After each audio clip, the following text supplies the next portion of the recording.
ವಿಶ್ವಾಮಿತ್ರ ಮಹರ್ಷಿಗಳು ರಾಮ ಲಕ್ಷ್ಮಣರಿಗೆ ಉಮಾ ಹಾಗೂ ಗಂಗಾ ಇವರ ಜನ್ಮ ಕಥನವನ್ನು ತಿಳಿಸ್ತಾರೆ. ಶ್ರೀರಾಮ ಲಕ್ಷ್ಮಣರಿಬ್ಬರು ಗಂಗೆಯ ಕಥೆಯನ್ನು ಪ್ರಶಂಸೆ ಮಾಡುತ್ತಾ ಮುನಿಪುಂಗವರಿಗೆ ಹೇಳ್ತಾ ಇದ್ದಾರೆ, ಮಹರ್ಷಿಗಳೇ, ಧರ್ಮ ಮೂಲವಾದ ಅತಿ ಶ್ರೇಷ್ಠವಾದ ಪರಮ ಪವಿತ್ರವಾದ ಹಿಮವಂತನ ಹಿರಿಯ ಮಗಳಾದ ಗಂಗಾದೇವಿಯ ಕಥೆಯನ್ನು ನೀವು ಈಗ ಹೇಳಿದ್ದೀರಿ.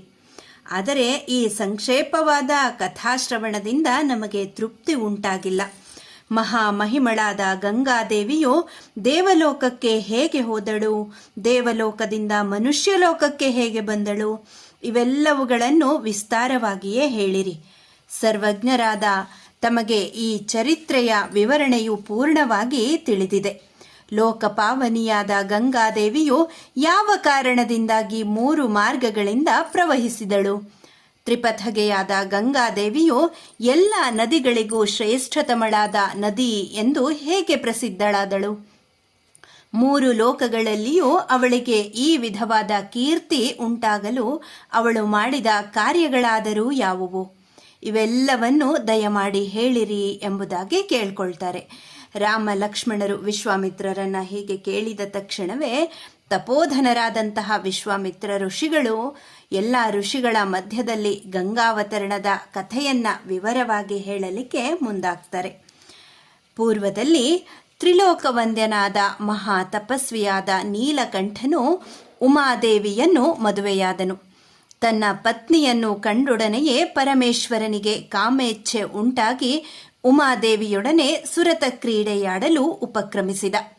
ಧೀಮಂತನಾದ ದೇವದೇವನಾದ ಮಹಾದೇವನಾದ ಶಿತಿಕಂಠನಿಗೆ ದಿವ್ಯ ಶತವರ್ಷಗಳು ಸುರತ ಕ್ರೀಡೆಯಲ್ಲಿಯೇ ಕಳೆದು ಹೋಗಿಬಿಟ್ಟವು. ತಾರಕಾಸುರನ ಸಂಹಾರವನ್ನು ಸಾಧಿಸುವ ಸಲುವಾಗಿ ಉಮಾ ಮಹೇಶ್ವರರ ವಿವಾಹ ಆಯಿತು. ಪರಶಿವನು ಉಮೆಯೊಡನೆ ದಿವ್ಯ ಶತವರ್ಷಗಳು ಸುರತ ಕ್ರೀಡೆಯಲ್ಲಿ ನಿರತನಾಗಿದ್ದರೂ ಪಾರ್ವತಿಯಲ್ಲಿ ಮಗನು ಹುಟ್ಟಲಿಲ್ಲ. ದೇವತೆಗಳಿಗೂ ಇದೊಂದು ಸಮಸ್ಯೆಯೇ ಆಗಿಬಿಟ್ಟಿತು. ಪಿತಾಮಹ ಪ್ರಭೃತಿಗಳಾದ ಸಕಲ ದೇವತೆಗಳು ಉದ್ವಿಗ್ನರಾದರು. 100 ವರ್ಷಗಳ ಸುರತ ಕ್ರೀಡೆಯಿಂದಲೂ ಪ್ರಾದುರ್ಭೂತವಾಗದ ಮಹಾ ತೇಜಸ್ಸು ಒಂದು ವೇಳೆ ಸ್ಖಲನವಾಗಿ ಬಿಟ್ಟರೆ ಆ ಮಹಾ ತೇಜಸ್ಸನ್ನು ಧರಿಸಲು ಸಮರ್ಥರು ಯಾರು ಎಂಬುದೇ ಅವರ ಉದ್ವಿಗ್ನತೆಗೆ ಮುಖ್ಯ ಕಾರಣವಾಯಿತು. ಶಿವನ ಆ ಮಹಾ ತೇಜಸ್ಸು ಹೊರಬರಬೇಕು, ಅದನ್ನು ಧರಿಸಲು ಸಮರ್ಥರಾರು ಎಂಬುದನ್ನು ತಿಳಿಯಬೇಕು ಮತ್ತು ಅದೇ ಮಹಾ ತೇಜಸ್ಸಿನಿಂದ ತಾರಕಾಸುರ ಸಂಹಾರಕನ ಜನನ ಆಗಬೇಕು. ಈ ದೇವ ರಹಸ್ಯವನ್ನು ತಿಳಿಯುವ ಸಲುವಾಗಿ ಬ್ರಹ್ಮ ಪ್ರಮುಖರಾದ ದೇವತೆಗಳು ಶಿವನ ಸಮೀಪಕ್ಕೆ ಹೋಗಿ ಹೇಳ್ತಾರೆ, ದೇವದೇವನೇ, ಮಹಾದೇವ, ತ್ರಿಭುವನಗಳ ಹಿತರಕ್ಷಣೆಯಲ್ಲಿಯೇ ಯಾವಾಗಲೂ ನಿರತನಾಗಿರುವ ಪರಮೇಶ್ವರನೇ, ದೇವತೆಗಳಾದ ನಾವು ನಿನ್ನ ಪಾದ ಮುಟ್ಟಿ ಮಾಡುತ್ತಿರುವ ಪ್ರಣಾಮಕ್ಕೆ ನೀನು ಪ್ರಸನ್ನನಾಗು. ನಿನ್ನ ದಿವ್ಯ ತೇಜಸ್ಸನ್ನು ಚತುರ್ದಶ ಭುವನಗಳಲ್ಲಿ ಯಾರೂ ಧರಿಸಲಾರರು. ಹಾಗಾಗಿ ನೀನು ಈಗಲೇ ದೇವಿಯೊಡನೆ ಸುರತ ಕ್ರೀಡೆಯನ್ನು ನಿಲ್ಲಿಸಿ ಉಮಾ ಸಮೇತನಾಗಿ ಲೋಕಗಳ ಹಿತದ ಆಶಯದಿಂದ ಮಹಾ ತೇಜಸ್ವಿಯಾದ ಪುತ್ರನ ಉತ್ಪತ್ತಿಗೆ ಕಾರಣವಾಗುವ ದಿವ್ಯವಾದ ರೇತಸ್ಸನ್ನು ನಿನ್ನ ತೇಜೋಮಯವಾದ ಶರೀರದಲ್ಲಿಯೇ ಧರಿಸಿಬಿಡು. ಈ 3 ಲೋಕಗಳನ್ನು ಸಂರಕ್ಷಿಸು. ನಿನ್ನ ಆ ದಿವ್ಯ ತೇಜಸ್ಸಿನ ವಿಸರ್ಜನೆಯಿಂದ ಸಕಲ ಲೋಕಗಳ ವಿನಾಶಕ್ಕೆ ನೀನು ಕಾರಣನಾಗಬೇಡ. ದೇವತೆಗಳ ಈ ಮಾತನ್ನು ಕೇಳಿ ದಯಾಮಯನಾದ ಸರ್ವಲೋಕೇಶ್ವರನಾದ ಶಿವನು ಹಾಗೆಯೇ ಆಗಲಿ ಎಂದು ಸಮ್ಮತಿಸಿ ಪುನಃ ಹೇಳಿದ, ನಿಮ್ಮ ಪ್ರಾರ್ಥನೆಯಂತೆ ನನ್ನ ಈ ರೇತಸ್ಸನ್ನು ತೇಜೋಮಯವಾದ ನನ್ನ ಶರೀರದಲ್ಲಿಯೇ ಧಾರಣೆ ಮಾಡುತ್ತೇನೆ. ಇಷ್ಟೇ ಮಾತ್ರವಲ್ಲ, ಉಮೆಯೂ ಅಗ್ನಿರೂಪವಾದ ತನ್ನ ತೇಜಸ್ಸನ್ನು ತೇಜೋಮಯವಾದ ತನ್ನ ಶರೀರದಲ್ಲಿಯೇ ಧರಿಸುತ್ತಾಳೆ. ನಮ್ಮ ರೇತಸ್ಸಿನ ನಿರೋಧದಿಂದಾಗಿ ಸಕಲ ಭುವನಗಳು ಸುಖವನ್ನು ಪಡೆಯಲಿ. ಆದರೆ 100 ವರ್ಷಗಳ ಸುರತ ಕ್ರೀಡೆಯಿಂದಾಗಿ ನನ್ನ ಅನರ್ಘವಾದಂತಹ ದಿವ್ಯ ರೇತಸ್ಸು ಪರಿಭ್ರಮಣಗೊಂಡಿದೆ.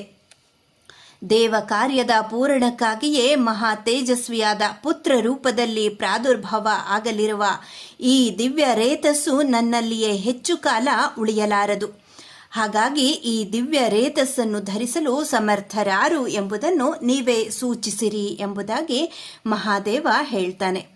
ಮಹಾದೇವ ದೇವತೆಗಳಿಗೆ ಈ ರೀತಿಯಾಗಿ ಹೇಳಿದ ತಕ್ಷಣ ದೇವತೆಗಳು ತಮ್ಮಲ್ಲಿಯೇ ಕ್ಷಣಕಾಲ ಯೋಚಿಸಿ ಧ್ವಜನಾದಂತಹ ಪರಶಿವನಿಗೆ ಹೇಳ್ತಾರೆ, ಮಹಾದೇವ, ಸಕಲವನ್ನು ಧಾರಣೆ ಮಾಡುವ ಸಾಮರ್ಥ್ಯವಿರುವ ಈ ವಸುಂಧರೆಯು ಕ್ಷುಭಿತವಾದ ನಿನ್ನ ದಿವ್ಯ ರೇತಸ್ಸನ್ನು ಧರಿಸಲು ಸಿದ್ಧಳಾಗಿದ್ದಾಳೆ. ದೇವತೆಗಳು ಶಿವನ ಪ್ರಶ್ನೆಗೆ ಹೀಗೆ ಹೇಳಿದ ತಕ್ಷಣವೇ ಸುರೇಶ್ವರನಾದ ಪರಶಿವನು ಭೂಮಿಯಲ್ಲಿ ರೇತಸ್ಸನ್ನು ವಿಸರ್ಜಿಸಿದ. ತಕ್ಷಣವೇ ಆ ಮಹಾ ತೇಜಸ್ಸಿನಿಂದ ಗಿರಿ ದುರ್ಗಾ ಪರ್ವತಗಳಿಂದ ಕೂಡಿರುವ ಭೂಮಂಡಲವೇ ವ್ಯಾಪ್ತವಾಯಿತು. ಆ ಮಹಾ ತೇಜಸ್ಸಿನ ಭವ್ಯ ಸ್ವರೂಪವನ್ನು ಕಂಡೊಡನೆಯೇ ದೇವತೆಗಳಿಗೆ ಭೂದೇವಿಯಲ್ಲಿ ಭಗ್ನಳಾಗಿ ಬಿಡುವಳೋ ಎಂಬ ಭ್ರಾಂತಿ ಉಂಟಾಗಿ ಪೃಥ್ವಿಗೆ ಅಭಿಮಾನಿ ದೇವತೆಯಾದ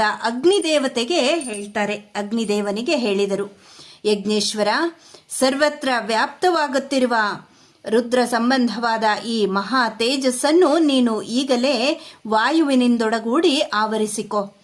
ದೇವತೆಗಳ ಪ್ರಾರ್ಥನೆಯಂತೆ ಅಗ್ನಿಯಿಂದ ಪುನರಾವೃತವಾದ ಸೂರ್ಯಾಗ್ನಿ ರೂಪವಾದ ಆ ಮಹಾ ತೇಜಸ್ಸು ಶ್ವೇತ ಪರ್ವತವಾಗಿ ಪರಿವರ್ತಿತವಾಯಿತು. ಆ ಪರ್ವತದಲ್ಲಿ ದಿವ್ಯವಾದ ಜೊಂಡು ಬೆಳೆಯಿತು. ಕೆಲವು ಕಾಲ ನಂತರ ಆ ಜೊಂಡಿನ ಮಧ್ಯದಲ್ಲಿಯೇ ಮಹಾ ತೇಜಸ್ವಿಯಾದ ಅಗ್ನಿ ಸಂಭವನಾದ ಕಾರ್ತಿಕೇಯನು ಜನಿಸಿದ. ತಮ್ಮ ಕಾರ್ಯದ ಸಾಧನೆಯಿಂದಾಗಿ ಪರಮ ಪ್ರೀತರಾದ ದೇವತೆಗಳು ಋಷಿ ಮಹರ್ಷಿಗಳಿಂದ ಒಡಗೂಡಿ ಉಮಾದೇವಿಯನ್ನು ಶಿವನನ್ನು ಯಥಾವಿಧಿಯಾಗಿ ಪೂಜಿಸಿ ಸ್ತೋತ್ರ ಮಾಡುತ್ತಾರೆ. ಪೂಜಾದಿಗಳಿಂದ ಪ್ರಸನ್ನಳಾಗದಂತಹ ಪಾರ್ವತಿಯು ದೇವತೆಗಳಿಗೆ ಹೇಳ್ತಾಳೆ, ದೇವತೆಗಳೇ, ನನಗೆ ಅಪ್ರಿಯವಾದ ಕಾರ್ಯವನ್ನು ಮಾಡಿರುವುದಕ್ಕೆ ತಕ್ಕ ಪ್ರತಿಫಲವನ್ನು ನೀವು ಈಗಲೇ ಅನುಭವಿಸಿರಿ. ಹೀಗೆ ಹೇಳಿ ಕಮಂಡಲುವಿನಲ್ಲಿ ಇದ್ದಂತಹ ಪವಿತ್ರವಾದ ನೀರನ್ನು ಕೈಗೆ ಸುರಿದುಕೊಂಡು ಸೂರ್ಯನಿಗೆ ಸಮಾನವಾದ ತೇಜಸ್ಸಿನಿಂದ ಕೂಡಿದ್ದ ಪಾರ್ವತಿಯು ಕ್ರೋಧ ಮೂರ್ಛಿತಳಾಗಿ ರಕ್ತನೇತ್ರಳಾಗಿ ದೇವತೆಗಳನ್ನು ಶಪಿಸುತ್ತಾ ಹೇಳ್ತಾ ಇದ್ದಾಳೆ, ನಾನು ಪುತ್ರ ಕಾಮನೆಯಿಂದ ನನ್ನ ಪತಿಯೊಡನೆ ಸೇರಿದ್ದೆ. ನನ್ನ ಇಷ್ಟ ಪ್ರಾಪ್ತಿಗೆ ನೀವು ಇಂದು ವಿಘ್ನವನ್ನು ಉಂಟು ಮಾಡಿದ್ದೀರಿ. ಹಾಗಾಗಿ ಇನ್ನು ಮುಂದೆ ನಿಮ್ಮ ಪತ್ನಿಯರಲ್ಲಿ ಮಕ್ಕಳನ್ನು ಪಡೆಯುವ ಸಾಮರ್ಥ್ಯವು ನಿಮಗೆ ಇಲ್ಲದಂತಾಗಲಿ. ಇದರಿಂದಾಗಿ ಇನ್ನು ಮುಂದೆ ನಿಮ್ಮ ಪತ್ನಿಯರು ನನ್ನಂತೆಯೇ ಅಪುತ್ರವತಿಯರಾಗಲಿ. ಹೀಗೆ ಹೇಳಿ ಕೈಯಲ್ಲಿದ್ದಂತಹ ನೀರನ್ನು ಚೆಲ್ಲಿಬಿಡ್ತಾಳೆ ಪಾರ್ವತಿ. ತನಗೆ ಉಂಟಾಗಬೇಕಾಗಿದ್ದ ಪುತ್ರ ಪ್ರಾಪ್ತಿ ರೂಪವಾದ ಆನಂದಕ್ಕೆ ಅಡ್ಡಿಪಡಿಸಲು ಸಹಕರಿಸಿದ ಭೂದೇವಿಯ ಕಡೆಗೂ ಉಮಾದೇವಿಯ ದೃಷ್ಟಿಪಥವು ಹೊರಳಿತು. ಕ್ರೋಧ ಮೂರ್ಛಿತೆಯಾದ ಉಮಾದೇವಿಯು ಭೂದೇವಿಗೂ ಶಾಪವನ್ನು ನೀಡ್ತಾಳೆ. ಭೂದೇವಿ, ನೀನಿಂದು ನನಗೆ ಮಾಡಿರುವ ಅಪರಾಧಕ್ಕೆ ತಕ್ಕ ಶಿಕ್ಷೆಯನ್ನು ಅನುಭವಿಸಿಯೇ ತೀರಬೇಕು. ನಿನಗೆ ಒಂದು ರೂಪವಿಲ್ಲದಿರಲಿ, ಒಂದು ಸ್ವಭಾವವಿಲ್ಲದಿರಲಿ, ನೀನು ಅನೇಕರಿಗೆ ಭಾರ್ಯೆಯಾಗಿ ಬಿಡು. ನನ್ನ ಕೋಪದಿಂದ ಕಲುಷಿತವಾಗುವ ನಿನ್ನ ಪ್ರಕೃತಿಯಿಂದಾಗಿ ಪುತ್ರ ಸಂಬಂಧವಾದ ಆನಂದವು ನಿನಗೆ ಶೂನ್ಯವಾಗಿ ಹೋಗಲಿ. ದುಷ್ಟ ಚಿತ್ತಳೆ, ನಾನು ನನ್ನ ಪತಿಯಿಂದ ಪುತ್ರನನ್ನು ಪಡೆಯಬೇಕು ಎಂಬ ಆಕಾಂಕ್ಷೆಯನ್ನು ಹೊಂದಿದ್ದಾಗ ದುಷ್ಟಯಾದ ನೀನು ನನ್ನ ಆಶಯವನ್ನು ಘಾಸಿಗೊಳಿಸಿದ್ದಕ್ಕಾಗಿ ನೀನು ಇಂದು ಇವುಗಳೆಲ್ಲವನ್ನು ಅನುಭವಿಸಿಯೇ ತೀರಬೇಕು. ದೇವತೆಗಳು ಮತ್ತು ಭೂದೇವಿಯು ಉಮಾದೇವಿಯ ಈ ಶಾಪದಿಂದ ಪರಿತಪ್ತರಾದುದನ್ನು ಕಂಡು ಮಹೇಶ್ವರನು ವರುಣಪಾಲಿತವಾದ ಪಶ್ಚಿಮ ದಿಕ್ಕಿನ ಕಡೆಗೆ ಹೊರಟೇ ಬಿಟ್ಟ. ಹಿಮವತ್ ಪರ್ವತದ ಉತ್ತರ ಪಾರ್ಶ್ವದಲ್ಲಿದ್ದ ಹಿಮವತ್ ಪ್ರಭವ ಎಂಬ ಶೃಂಗಕ್ಕೆ ಹೋಗಿ ಅಲ್ಲಿ ಉಮಾ ಸಮೇತನಾಗಿ ತಪಶ್ಚರಣೆಯಲ್ಲಿ ಆಸಕ್ತನಾದ.